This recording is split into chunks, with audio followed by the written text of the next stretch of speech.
Well, hi there, and welcome along to another edition of Friday Night Lights. Looking forward to this week at Dundalk. It's Johnny Ward, as always, and David Jennings joining us as well. Looking forward to this one, Jenno. Big weekend. Oh, ecstatic. Can't wait for Dundalk. Of all the racing this weekend, the meeting I'm most looking forward to is Dundalk. Okie doke. Well, Slight sarcasm there. Well, you may as well start at the start, then 5:30, you like one in the nursery. I do, yeah. My namesake, Dreamboat Dave. I think... Do you see what he did there? Yeah. He's going to be wrong here, but go on anyway. Yeah, I don't know. Maybe it could be that Dreamboat Dave is not that good, but I just think half the field are absolutely solid useless. So it won't take much winning. I thought it was a good run the last day under a £7 claimer. Stayed on quite nicely. Didn't get much luck in running. It's been dropped £1 for that run, even though I thought it was his best run to date. That was his first run in nursery. Gary Carroll takes over in the saddle. I just thought if it was ever going to win a race off 64 in a nursery around Dundalk, this would be it. So Dreamboat Dave. Funny, I make the exact same argument for Finding Nero. But anyway, go on, Johnny. You've got something else as well. You got something else in this. I think King's Vow is a good thing here. I really do. I fancy him out of the way.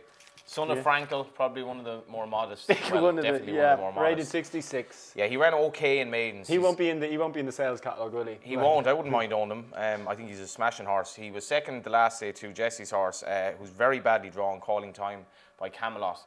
But he did so much wrong. He was slow out. He got shuffled back badly after 2 or 3 furlongs. He had basically no chance for most of the race. Somehow ended up coming second. Came up the inner, which is often disadvantageous. Yeah, it's always a slow bit as well. Kevin Manning rides for Joseph. Kevin wouldn't ride much for Joseph. I think he'll suit him down to the ground. I think he needs strong handling, this fella. He's probably a bit quirky, but I think he's very well handicapped. What price do you expect him? 5 to 2 maybe. I'd be amazed if he's not favourite anyway by the off. And one I would suggest having a saver on is Guiding, who was behind King's Vow on that occasion. An awful lot went wrong for Guiding that time as well. Very good trainer. I think about 5 of the first 6 in that race are pretty much reopposing as well, so it's worth. But it's definitely worth looking at that race again to see how many hard luck stories there were in it. You could get 16 to 1 Guiding without King's Vow or something like that. That'd be a great bet as well. Okay, doke. Right, well, let's move on to the 6 o'clock then. You're up again here, Johnny. You like one in this 45 to 60. Yeah. Mulzam ran well last week. I think that's going to be a non-runner. So this race is probably a little bit more winnable. And Footsteps at Dawn, out of Miss Gorica, who was a really good race winner for Joanna Morgan. She progressed from, I think, 50 to like well into the 3-figure ratings. She was owned by a neighbour of mine, and they'd absolutely no luck with the foals. They just basically were very disappointing. One winner, Dylan Express by Dylan Thomas, until Footsteps at Dawn, who hacked up last week, absolutely hacked up, and looks a horse to follow. I think she's plenty of ability. The time before that, she wouldn't go in the stalls, but I think if she got her head in front, her confidence will be high, and if she gets a good gallop, I think she's a great chance. That's in the 6 o'clock. Right, let's move on to the 7 o'clock then, because you like one in this as well, Johnny. The second division of the maiden. There's actually 3 maidens in the middle of the card, which probably doesn't make it that attractive. Wouldn't be great maidens, to be fair. I should mention Joseph as a horse running, but I like it in the 6:30. That's the first division. By Ruler of the World, who of course was the sire of Viridessa. So Ruler of the World could be a decent stallion, but I thought that race would take no winning, but I like it. It's definitely interesting if there's any money for it. In the second division, on the other hand, the Beast for the East is a colt that really just is learning with racing. He was very, very green in his debut in a good race at Naas. Much better last time, and was probably a better maiden at Dundalk, certainly a better maiden than this. Yeah. Big fan of Richard O'Brien. He's probably had a quiet enough couple of months, but I think he's a trainer on the up. And this is a horse by Holy Roman Emperor, one of my favourite stallions. I really like his progeny. I think they're very reliable. This horse is a little bit more quirky than the obvious for Holy Roman Emperors, but I think as he gains experience, he's well up to win the Winter Maiden. Yeah, I would make a similar argument for Tigray as well, who went about 20 to 1 last time out, finished an eye-catching 5th. Ran a lovely race. Mile. I just remember looking at going, right, he needs a mile maiden at Dundalk. He'll win one of these. He'll win one tomorrow. But he'll win one of these, if not on Friday night. But right, let's move on to the 7:30. Go on, Dave, you're up here. Yeah, the interesting runner here is Cold War for Henry de Bromhead, who is, I think, a 3-parts brother to Intelligence Cross, and was kind of supported at big prices for a really good maiden here a couple of weeks ago, and it was a non-runner. It was a late withdrawal, but the one I like is De La Tour. Is that the right pronunciation? Yeah. De La Tour for Gerlines again. Now this horse has started 3 to 1 or shorter for 2 Naas maidens, and they're 2 decent Naas maidens. It was 3 to 1 first time out, and I thought it ran a lovely, lovely race. Missed a break, stayed on quite nicely. Still very, very green. And last time it was stepped up from 6 to 7, and just did far too much early on. Was backed into 5-2 favourite that day. Like the first time out, it posted an RPR of 69. So if it improves a little bit on that, I think somewhere in the mid-70s likely to win this. Recovery Road is rated 74. That's Not Me 73. And Black Martini had an RPR of 72 last time.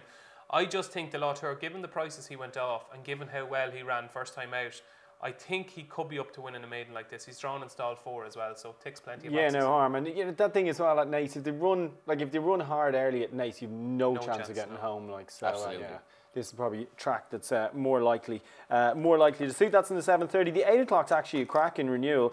Geological and Alfredo Arcano at the top of the weights, but you like one a little further down. I do, yeah. Clare Island won last time, and I thought she won snug enough given that she met a little bit of trouble in run. She won off 63. She's up to 67 now. So to get away with £4 when you win at Dundalk, it's fair enough. Like usually you might go up 6 or 7. A funny thing here with Clare Island, her 2 wins have been over 6 furlongs at Dundalk, and they've both been at roughly the same time of year in October and November. So maybe she just takes a while to come to life each year. This is a much better race. It's a much better race. But she was running against it's a much better race, and it wasn't a good race the last time. But I still think she's well handicapped, and she's certainly well handicapped in turf. But off 67, I thought when she won last time, if she got a mark in the 60s and stayed in the 60s, she'd probably win again. So I'm going in with her again. I know it's a much better race. She's drawn in stall 10. Don't think it's going to matter because she'd be held up. There'll be plenty of pace. There'll be plenty of pace and she'd be held up. It is a much better race, but I'd be disappointed if she's not in the first 3. Yeah, I think she's a fair shade to be in the frame. Johnny, can you pick a winner of this race? I mean, I think this is a brilliant renewal. It's very open. I think Geological, obviously, he was just a night over 5 furlongs the last time he ran. Kind of set it up a bit for Amanat on that occasion. I think 6 will suit him better. I actually do see Clare Island run very well. 100 not out won last time. Johnny Fiend's horses are in good form. Good chance as well. And you wouldn't rule out Alfredo Arcano. He's a bit of class in a race like this. He travelled really well. I thought so. Maybe a 6 might be a bit much, and we're probably setting him up for a Dubai campaign. Possibly. I think he has won over 6 off the top of my head, but he's a bit of a 5 furlong horse. Emma Meehan, who's the manager at Dundalk, is leaving to go to Down Royal, and I just wonder, will Geological take over from her maybe? Yeah. Well, this is possible. He knows the place as well as she does. I think he's there more often than Emma, yeah, no doubt. Anyway, if he wins Of course, again. Geological at the moment with his handicap mark is between a rock and a hard place. Hey, see what you did there. Let's come up with that. Oh, that brings us on anyway to the 8:30. This is actually a cracking race. The 8:30 is a brilliant race. You got a horse who was 4th at the Group 1. You got a horse who was 4th at Royal Ascot. What do you fancy here? Well, Shellcar, I fancied him at Galway. He ran an absolute shocker, and he was very weak in the market the last year he ran at Naas. So I think the jury's a bit out on him at the moment. Perfect Tapatino. He's been a real improver for Joseph O'Brien. Is there a question mark he doesn't love Dundalk though? Possibly, but he goes fine on fast ground, and this is pretty quick at Dundalk. I'd forgive him the last, I think, 1.5 miles is his trip. Maybe this is a bit of an afterthought. I didn't expect him to be running here, but he'd probably be my suggestion in the race. Archer's Up is interesting. Gavin Cromwell claimed him after he won a claimer at Dundalk. I think over slightly farther than this, but he's done quite well. He ran very well at Leopardstown, and Gavin's horses have just been in unreal form. I think he might be 6th in the jumps trainers title at the moment. What a season he's having, and flat hand and national hunt, so I think he'll run well also. Good stuff. Do you like anything in that? Well, it's funny, we have to pick 3 selections each week, and one of my selections would have been Too Precious, only because I thought it'd be too short. And you've mentioned about 6 horses there, and you haven't mentioned Too Precious. She's massively up in class, but she's improving no end. Absolutely. 58 up to 83. Yeah, but you couldn't. She's the 3rd Holy Roman Emperor horse I think we've mentioned today, and all with glowing references. Yeah. Won't be a big price either. No. And the thing is, that the Holy Roman Emperors, you traditionally would associate them with just early 2-year-olds, and none of these this horse and thrives off a good pace. Yeah. The day she beat Pat Flynn's horse, who bolted up since. That was quite hard. It's interesting that Shane Cross, I thought the claim off her, given that she went up so much, but Shane Cross on Perfect Tapatino. So I don't know if that's a good thing or a bad thing. I don't know. Right, let's move on to our best bets of the weekend. Go on, Johnny, we'll start with you. We're going to have it's going to go all Holy Roman Emperor, although one of mine's Holy Roman Emperor. One of them is Holy Roman Emperor. King's Vow was without a shadow of a doubt my bet of the night. I really fancy that horse. And what would it be in Dundalk if you're having a few pints and like the first race is your big lock of the night and it's beat?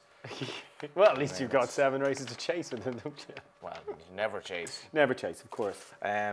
Footsteps at Dawn is the next best. I'd love to see her win for her. Jerry Tierney, who owns her in conjunction with another few neighbours of mine. And the Beast for the East, well named in the 7 o'clock, could be a beast for our favourite backers in the 7 o'clock. Good stuff. Jenna? De La Tour in the 7:30, in the 5:30 Dreamboat Dave, and in the 8 o'clock Clare Island. Nice little Trixie. Good stuff. Right, I'm going with Major Power in the 6 o'clock, Tigray in the 7 o'clock, and then I'm going to stick up Lady Deveshi in the last one, the 9 o'clock as well. So thanks for watching, thanks for listening. We'll be back again next week with more Friday Night Lights.